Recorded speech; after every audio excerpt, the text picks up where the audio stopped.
Thank you, Mayor, council members. I actually requested to speak twice because I have two issues. I have a comment on your consent calendar and on your Menlo focus. I don't know if you'll grant me that. You can speak to both of them in the 3 minutes under public comment number one. Thank you. This is, you're allowed under California Code 9212 to provide impact reports. That's what the Lisa Wise report was. It's a good law. It allows the city to provide unbiased, accurate, factual information. This report, in the Menlo Focus newsletter that was just received by all the residents in Menlo Park, is much propaganda in favor of office. As you know, much of the debate in this ballot election coming up is going to be about the use of the non-residential portion of what our downtown should be. Should it be office? Should it be more other non-residential uses, such as retail? Much of this is a big defense of office. It's propaganda. It's never been requested, I'll point out, by the City Council for, unlike the Wise report, this has never been vetted by the public. We've never had a chance to comment on it, to see it. So, unfortunately, of course, you can't unpop the balloon.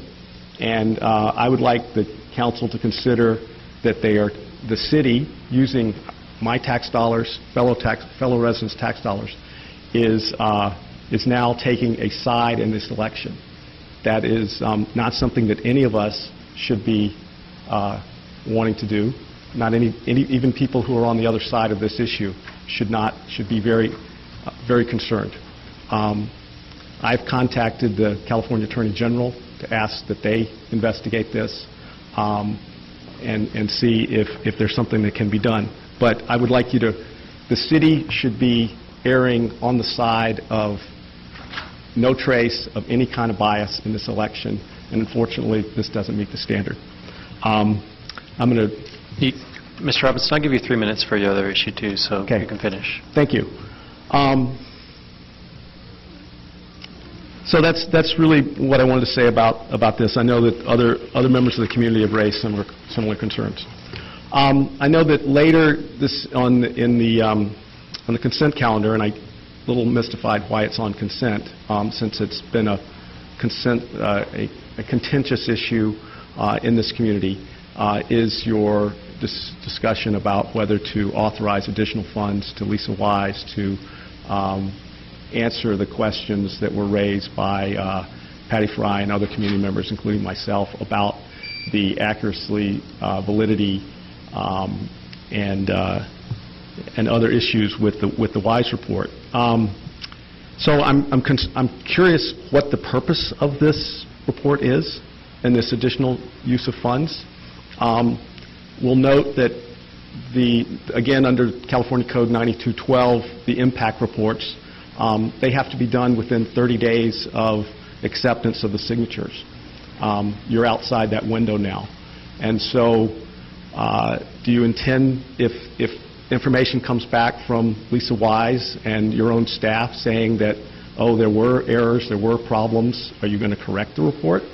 Are you going to make changes? Are you going to try to be accurate if things come up? I don't know. If not, I'm wondering why we're spending this money if there's no chance of change, of a correction. One has to ask the question, I mean, is this political? Is this going to give council a chance to sit up here on the dais from your position and bash the initiative again and all the horrible things it's going to do and the impacts it's going to have? And so I think those are real questions. As a resident, I think, and you all as council members and everyone here should want the most accurate, factual, impartial analysis possible. I mean, we should demand accuracy and unbiased, non-biased. I mean, that should be the standard. That should be the standard of everything we do. We know it can't be perfect, but we should try to get it right as much as can. And I think you all up here who are spending the taxpayer monies on this issue should do that. Finally, I just wanted to make one comment. There was a comment in the paper, I think, from Mr. Kogan, and it was also interestingly turned up in the argument against the ballot measure, describing the WISE report as independent. I don't think the WISE report is independent. It was paid for by the city. It was commissioned by the city. The statement of work was created by two council members, helped by two council members who actually also wrote the ballot argument. So to say that it's independent, and it's ultimately vetted through staff, so that it's ultimately a staff report. So you can characterize it that way, and I'm sure you will. You won't take my advice. Rich is already shaking his head. But it's not independent. There was no, if you remember, of course, the statement of work for that report was never made public until July 15th, when the report itself was presented. Thank you. Thank you for your comments, Mr. Robinson. Our next speaker this evening is former Planning Commissioner Patti Fry.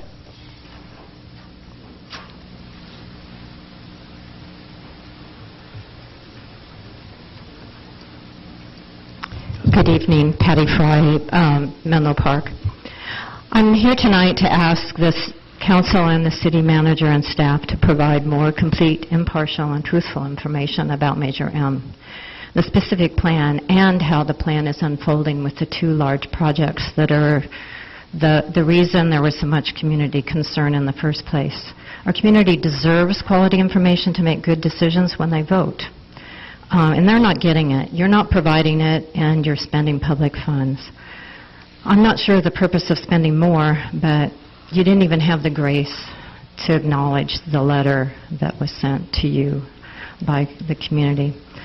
So far, the city has been providing incomplete and misleading information with our tax dollars. The city funded a study of the initiative that didn't even study the two huge projects that are the best evidence we have of how the specific plan is unfolding and how it's working and how it isn't. Despite that, the city website about the measure has pretty illustrations of those two very projects. So they must be important, so they're on the website, but you didn't want to study them. They're also in this glossy brochure, but there's no analysis of them. They're different than the plan, but you're not studying them. The city website doesn't provide the plans for those projects, just some pretty illustrations, and I think we deserve better. They're already undergoing CEQA-required reviews. They're available. The city website talks about the advantages of offices, but not the other uses. And those other uses were a very important part of the balance that was part of the specific plan, but there's no mention of them. The city mailer has a similar emphasis on the virtues of office and almost nothing about other uses. The city mailer also has the article about revenue. The title of it's about revenue, but it focuses on office, that there's a need for office. No mention that there's 1 million square feet in the pipeline in Menlo Park of office. It mentions the WhatsApp business and that they are going someplace else.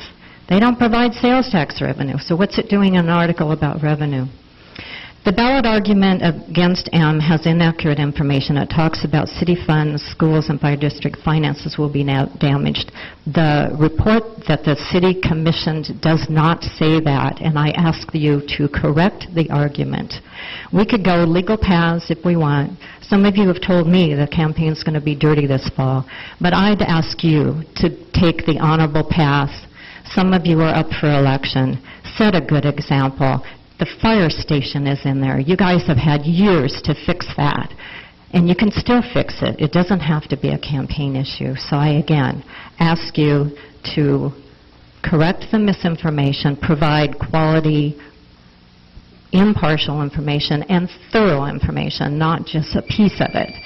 As Ben Franklin says, half the truth is often a great lie. Thank you very much. I absolutely agree, Ms. Fry. Thank you for your past service, and thank you for your comments this evening. I'm going to go ahead now and call our next speaker this evening.